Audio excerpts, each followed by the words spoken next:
이 새벽에도 저희에게 새 호흡을 허락하시고 또한 기도의 자리로 나오고 싶은 마음을 허락하여 주시며 이 시간 우리의 영적인 호흡으로 우리에게 새 생명을 주시는 성령이시여, 지금 부른 찬송가의 가사가 저희의 기도입니다. 말씀을 읽을 때 주님의 음성 듣기를 원합니다. 기도할 때 주님과의 깊은 소통이 이루어지기를 원합니다. 우리가 말을 할 때 주님의 뜻이 드러나기를 원합니다. 우리가 사람을 만날 때 주님 대하듯 그렇게 살아가기를 원합니다. 우리의 삶이 주님 닮기를 원합니다. 그 마음으로 이 시간 주님 앞에 기도하오니 이 한 시간 주님 성별하여 주시옵시고, 또한 이 시간을 통해서 주님 오늘 하루가 주의 앞에 귀하게 바쳐지는 그런 먹든지 마시든지 오직 주님의 영광을 위해 행하는 그런 귀한 하루가 되도록 인도하여 주옵소서. 예수 그리스도의 이름으로 기도하옵나이다. 아멘. 오늘 말씀은 디모데전서 3장 4장입니다. 디모데전서 3장과 4장 말씀. 이 디모데전서, 디모데후서 그리고 디도서 세 편지는 바울의 다른 편지와 달리 개인에게 쓰여진 편지이지요. 그 디모데와 디도라고 하는 당시의 교회를 섬기고 있는 그런 그 바울의 후배들에게 이 편지를 썼습니다. 그래서 그 내용이 목회에 관한 그런 내용들이 많이 들어 있습니다. 그래서 이 세 편지를 가리켜서 목회서신이라, 어제 말씀드린 것처럼 그 네 개, 에베소서, 골로새서, 빌립보서, 빌레몬서 이 네 개를 옥중서신이라고 부르는데, 디모데전서, 디모데후서, 디도서는 목회서신이라 그렇게 부릅니다. 이 디모데전서에 오늘 3장과 4장을 읽었는데요. 특히 이제 우리 디모데전서 3장이 잘 알려진 것은 감독의 자격과 집사의 자격, 교회 안에서 자주 읽혀지고 또 얘기되고 있는 그런 본문이지요. 이 당시에, 이 편지가 쓰여질 당시에 감독이라고 하는 것은 오늘날 조영진 감독님 같은 그런 감독이 아니고요. 그 한 교회를 지도하는 그런 평신도 지도자. 그때는 뭐 무슨 그 안수제도라든가 이런 것도 없었죠. 그게 시작이 된 것은 교회가 시작되고 100년도 넘어서 일이고요. 처음에는 그 사도로, 바울 사도 혹은 예수님의 12사도 그 외에는 그 공동체에서 그냥 이렇게 인정이 되는 겁니다. 그러니까 어떻게 보면 오늘날 목회자들보다 훨씬 더 그 권위가, 목회자는 훈련과 안수를 통해서 권위가 주어지는 거죠. 그래서 목회자로서의 권위를 가지고 공동체에 와서 목회하면서 그 권위를 이제 삶과 목회를 통해서 인정을 받아야 되는 건데, 여기 이제 초기 교회에서는 그런 제도가 없었기 때문에 한 공동체가 만들어지며 형성이 되면 그 안에서 이 사람이 우리 지도자가 돼야 되겠습니다 하고 이렇게 추대가 되는 것이지요. 그러니까 외부에서 이렇게 권위를 갖고 파송받은 목회자보다 그 공동체 안에서 이분이면 우리 따를 수 있습니다 하고 그 세워지는 그런 사람들이었기 때문에 훨씬 더 그 신뢰가 있을 수 있다, 그렇게 생각할 수 있습니다. 제가 어릴 적에 제가 살던 곳에 그 목회자 없는 교회가 많았습니다. 그 목회자 없는 교회들은 뭐 20명이 모였던 15명이 모였던 그 안에서 목회자가 이제 순회해서 와서 설교할 때까지는 그 공동체에서 세워진 한 지도자가 인도했는데, 그런 사람들을 이제 감독 혹은 장로 그렇게 불렀습니다. 그 당시에. 그러니까 이게 어떤 직책이라기보다는 그런 역할을 하는 분들을 부르는 이름이었죠. 그래서 어떤 지역에서는 장로라고 불렀고 어떤 지역에서는 감독이라고 불렀습니다. 그래서 이 감독으로서 세워질 만한 사람이 누구냐, 거기에 대해서 쭉 설명을 하고 있지요. 이 감독의 자격, 우리 1절부터 7절까지 나오는 그 감독의 자격을 보면, 여러분 이 여기에 나와 있는 것이 다는 아니지만, 모든 것을 다 포함한 것은 아니지만, 이 전체 리스트를 통해서 우리가 받는 핵심은 뭐냐면, 그의 믿음이 그의 삶의 모든 영역에 영향을 미치는 사람이어야 된다, 그런 얘기입니다. 그러니까 신앙이 성장한다는 건 뭐냐? 신앙이 성장한다고 하는 것은 그 삶의 모든 영역이 그 신앙의 소금을 배추에 뿌려서 배추 전체가 절여지듯이, 그 사람의 말, 그 사람이 가정에서 어떻게 생활하는지, 그 사람이 직장에서 어떻게 생활하는지, 그 돈을 어떻게 쓰는지, 이 모든 것들이 다 거기에 포함되어 있다는 말이죠. 그래서 그 사람이 기도 잘한다고, 혹은 성경 많이 안다고, 혹은 교회 생활 열심히 한다고 되는 것이 아니라, 그 사람의 가정과 직장과 모든 점에서 존경받을 만한 사람이어야 한다. 그 말은 뭡니까? 우리 모두가 바랄 우리의 신앙의 목표는 내 삶의 모든 면이 그렇게 신앙에 의해서 우리 주님의 가르침에 의해서 소금 뿌려짐을 받는 것. 저는 지난 11년 동안 맥클린에서도 그래왔고, 앞으로 우리 사김의 교회에서도 역시 마찬가지로 제가 목회하면서 초점을 주려고 하는 것은, 할 수 있는 대로 교회로 모아서 교회 안에 많이 모이게 하는 것이 제 목적이 아니고, 제 목회의 목적은 각자가 24시간 주 7일 그 삶 속에서 어떻게 그리스도인으로 살아가도록 돕느냐, 그러한 신앙적인 성장을 어떻게 돕느냐 하는 것이 저의 목적입니다. 그 목표를 이루기 위해서 모이는 것도 필요하지만, 모이는 것이 목적이 아니라는 거죠. 그래서 우리가 그 신앙의 초점을 잘 보아야 합니다. 한국에 가면 엄청나게 모이는 교회들 많이 있죠. 그렇게 많이 모여 있는 경우에, 야, 이 교회 훌륭하다, 목회 잘한다, 목회에 성공했다 하지만, 정말 하나님이 보시는 평가 기준은 거기에 모여 있는 사람들이 모여 있는 동안에 어떻게 하느냐보다 더 중요한 것은 그 사람들이 가정에서, 직장에서, 사회에서 24시간 어떻게 사느냐가 더 중요한 거란 말이죠. 여러분, 나중에 이제 우리 가을에 예언서를 읽게 되겠는데요. 예언서에서 하나님께서 예언자들을 통해서 이스라엘 백성들을 꾸짖는, 반복되는 꾸지람 중에 하나가 뭐냐면, 성전에 와서 제사 드리는 그 정성과 그만큼 가정과 직장에서도 그렇게 살라 이겁니다. 직장에서는, 자기 세상에서는 손에 피를 철철 묻히면서 안식일에 성전에 와서 제사 드린다고, 그게 하나님이 받을 만한 제사냐?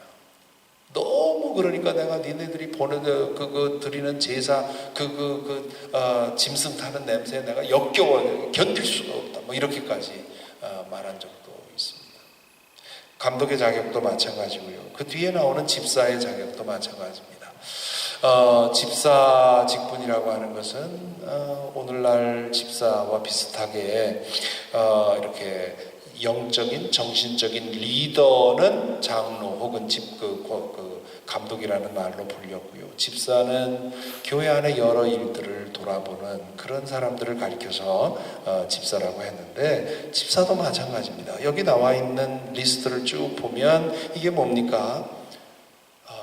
모든 면에서, 삶의 모든 면에서 신앙의 증거가 드러나는 사람이어야 됩니다. 그런 얘기를 하는 겁니다.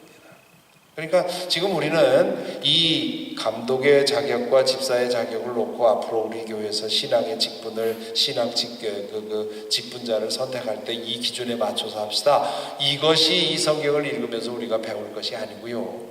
우리가 이 말씀을 오늘 읽으면서 우리가 관심 가져야 될 것은, 신앙의 성장이라는 것이 이런 거구나. 신앙의 성장이라는 것이 내 삶의 모든 면이 변화하는 것, 그것이 신앙의 성장이구나, 그렇게 생각을 해야 되는 것입니다. 그 뒤에 14절부터 마지막 16절까지 보면 어제 제가 설교를 통해서 나눈 말씀, 비밀이라는 말이 또다시 나오지요. 16절에 보면 이 경건의 비밀은 참으로 놀랍습니다. 그러면서 예수님에 대해서 얘기를 합니다. 그분은 육신으로 나타나시고 성령으로 의롭다는 인정을 받으셨습니다. 천사들에게 보이시고 만국에 전파되셨습니다. 세상이 그분을 믿었고 그분은 영광에 쌓여 들려 올라가셨습니다. 이러한 비밀, 우리가 다 알지 못하는 그런 일들이 그분에게 일어났습니다. 우리는 그런 분을 믿는 겁니다 하는 얘기를 하고 있지요. 4장에 가서는 지금 그 디모데가 섬기는 교회에 흔들고 있는 그런 거짓 교사의 얘기를 하면서, 그러면서 그 6절부터 마지막 절까지 보면 그 경건의 훈련에 대한 얘기를 합니다. 7절에 보면 저속하고 헛된 꾸며낸 이야기들을 물리치십시오. 경건함에 이르도록 몸을 훈련하십시오. 몸의 훈련은 약간의 유익이 있으나 경건 훈련은 모든 면에 유익합니다. 그렇게 얘기를 하고요. 그리고는 그 후에 11절부터 마지막 절까지 보면 이 젊은 디모데가 영적으로 교인들에게 인정을 받고 존경받게 하기 위해서 열심히 힘껏 영적 성장을 위해 힘쓰라고 그렇게 얘기를 합니다. 13절에 보면 내가 갈 때까지 성경을 읽는 일과 권면하는 일과 가르치는 일에 전념하십시오. 마음을 거기에 쏟으십시오, 그런 얘기죠. 또 15절 보십시오. 이 일들을 힘써 행하십시오. 그리하여 그대가 발전하는 모습을 모든 사람에게 나타나게 하십시오. 16절도 그렇습니다. 그대 자신과 그대의 가르침을 살피십시오. 이런 일을 계속 하십시오. 자, 이런 여러 가지 표현을 통해서 우리가 보는 것은 끝까지 힘써 마음을 다하여 중단하지 말고 멈추지 말고 계속해서 영적인 성장을 위해 힘쓰라, 그런 얘기입니다. 그러한 경건의 훈련을 계속할 때 앞에서 말한 그러한 우리 삶의 모든 영역이 그렇게 변화될 것이다, 그런 얘기죠. 그런데 지금 여기 힘써 해라, 애써라, 노력하라 하는 얘기가 잘못하면 우리가 노력해서 우리를 바꾸는 것처럼 오해할 수 있습니다. 그런데 지금 여기서 잘 보면 바울 사도가 힘쓰라는 건 뭐냐 하면 하나님께서 나를 변화시킬 수 있는 환경에 머물러 살도록 힘쓰라 하는 얘기입니다. 내가 나를 고치려고 힘쓰지 말고, 힘써가지고는 그건 작심삼일입니다. 금방 또 옛 버릇이 나오고요, 옛 습성이 나오고요. 내가 결심해서 고치는 나의 변화는 믿을 것이 못 됩니다. 하나님께서 바꿔주셔야 되는데요. 하나님께서 바꿔주셔야 되는데 그 하나님께서 나를 바꿔주실 뿐만 아니라 그 상태에서 계속 다시 구습으로 돌아가지 않고 그 상태에 머물러 있게 하려면 어떻게 해야 되느냐? 힘써서 지속적으로 매일같이 마음 다해서 내가 주님 안에 머물러 있도록 힘쓰는 겁니다. 그 안에 있으면 되는 겁니다. 주님의 은혜 안에 머물러 있으면 내가 노력하지 않아도 내 속에서 저절로 너그러운 마음이 흘러나오고, 사람 만나면 덕스러운 말, 축복하는 말 하게 되고, 사람 만나면 웃게 되고, 그 사람에게 축복을 전할 수 있게 되고, 이렇게 되는 겁니다. 그런데 내가 주님 바깥에 있으면서 억지로 내가 오늘 또 사람들에게 잘해야지 해봐야 역효과만 나고 어색한 미소만 짓게 되는 거죠. 그러므로 힘써 할 것이 뭐냐면 주님 안에 머물러 있는 것. 오늘도 주님이 내 안에, 내가 주님 안에 머물러 있는 그런 경건의 훈련. 그래서 이제 한 달 특별 새벽 기도 한 다음에 앞으로 지속적으로 제가 우리 교우들에게 리마인드 해드리고 싶은 것은 하루에 1시간, 새벽 기도 안 나오더라도 새벽 기도 안 할 때는 하루에 1시간 말씀 읽고 기도하고 말씀 묵상하고 일기 쓰고 하는 이 하나님과의 사귐을 위해서 기준이 우리 하루 1시간, 최소한 하루 1시간을 하나님께 바칩시다. 직장 가서 해도 되고 가정에서 해도 되고요, 저녁에 해도 되고 낮에 해도 되고 밤에 해도 되고, 그러한 그 경건의 훈련을 계속해 나감으로써 내가 그리스도 안에 있게 되고, 그렇게 되면 앞에서 말한 감독과 집사의 자격에 대해서 얘기하고 있는 그런 우리 삶의 총체적인 변화가 우리에게 일어날 것입니다. 그러한 은혜가 저와 여러분에게 계속해서 일어날 수 있게 되기를 간절히 기원합니다. 기도하겠습니다. 이 시간 오늘 말씀을 묵상하십시다. 먼저 오늘 2가지를 묵상했는데요. 첫째는 우리의 믿음이 자란다고 하는 것, 그것은 우리 삶의 모든 영역이 주님의 가르침과 주님의 영으로 변화되는 것입니다. 시간 잠시 생각해 볼까요? 우리 각자는 그 믿음의 영향에 아직도 변화되지 않은 그런 스팟이 있습니다. 누구에게나 있기 마련이지요. 아직도 믿음의 능력이 치료약이 스며들지 않아서 변화되지 않고 있는 그런 영역은 무엇입니까? 그것이 나의 말버릇일 수도 있고, 그것이 나의 감정 표현 방법일 수도 있고, 혹은 돈 씀씀이일 수도 있고요, 혹은 사람 대하는 방법일 수도 있고요, 혹은 음식 먹는 방법일 수도 있고요. 아주 사소한 것이라도 모든 것이 믿는 사람으로서의 그 성령의 영향력 아래 있어야 하는 것이지요.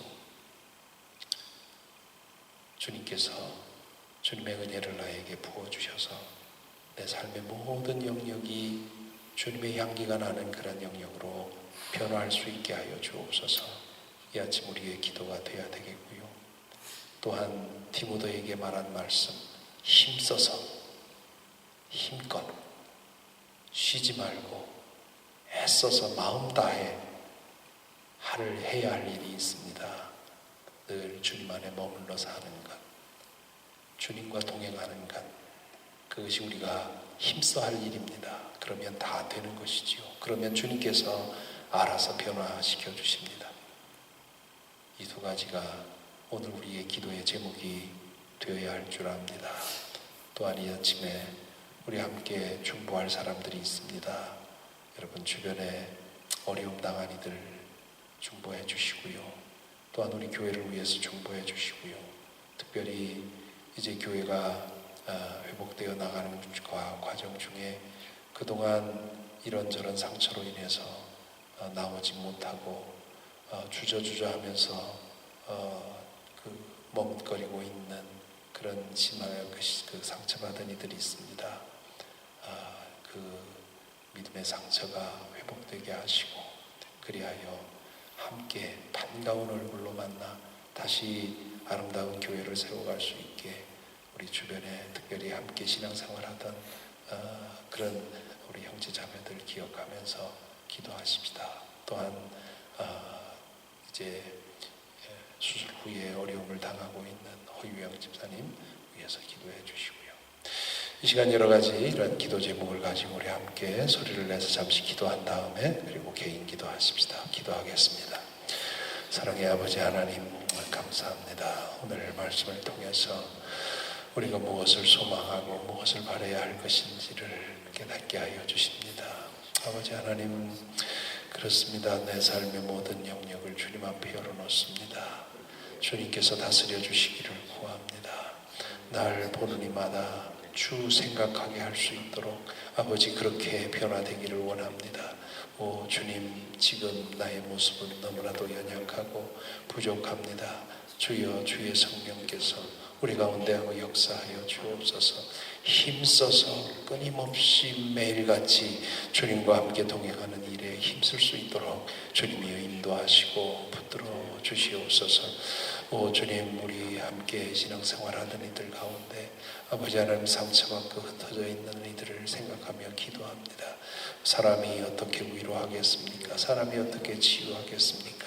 주의 성령께서 이 시간 저들의 마음을 만져주셔서 아버지 하나님 그 서운하고 그 답답하고 그런 마음 주님 치유하여 주시옵시고 그리하여 주님 모든 것을 떨쳐내고 다시 함께 얼굴을 맞대며 예배드리며 찬양할 수 있는 그런 날을 주님 허락하여 주시옵기를 원합니다. 아버지 하나님 또한 우리 교우들 가운데 육신적으로 어려움을 당하는 이들이 있습니다. 아버지 하나님 어떤 상황에 있든지 주님이여 하늘의 은혜를 내려주시고 주께서 주시는 은혜로 말미암아 변화될 수 있도록 아버지 인도하여 주옵소서. 계속해서 기도하시다가 평안히 돌아가시고 오늘 하루도 주님과 함께 동행하는 날 되기 바랍니다.